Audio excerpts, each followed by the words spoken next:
It's a beautiful March morning up on Alamo Lake. People are launching their boats and expectations are high that they'll catch a lot of garbage. For 13 years, wildlife manager Stewart Kohnke has been leading a group of volunteers who pick up trash around this lake that others leave behind.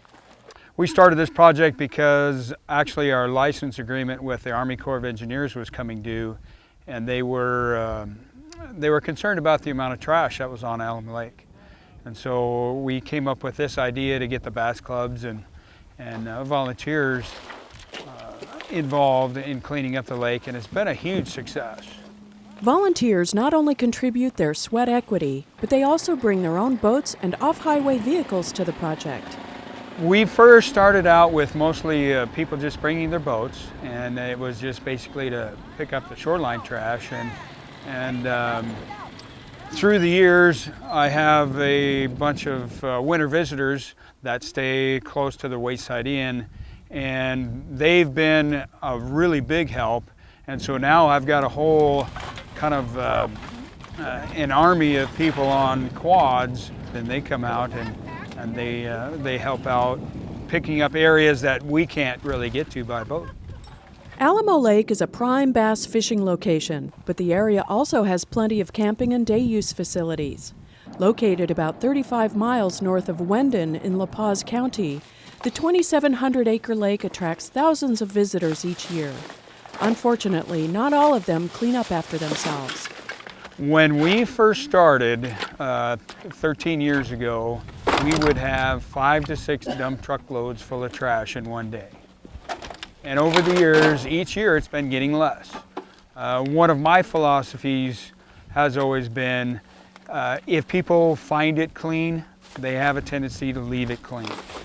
So each year it seems like we're getting less and less. Now it's just basically, you know, a dump truck and a half full of trash each year.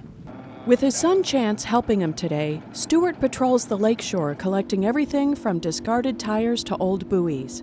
He also stops to pick up other volunteers' filled bags and resupply them with fresh ones. Sadly, there is plenty of trash to fill them up. A lot of the stuff for the last few years has been just the stuff you find floating, you know, cans, bottles, that sort of thing.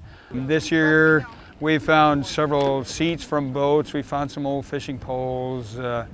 Most of the guys, they're kind of looking for the lures that are stuck in the trees and stuff. Some guys have found some pretty good lures, some Lucky Craft, some real expensive lures and stuff, so they're pretty happy about that.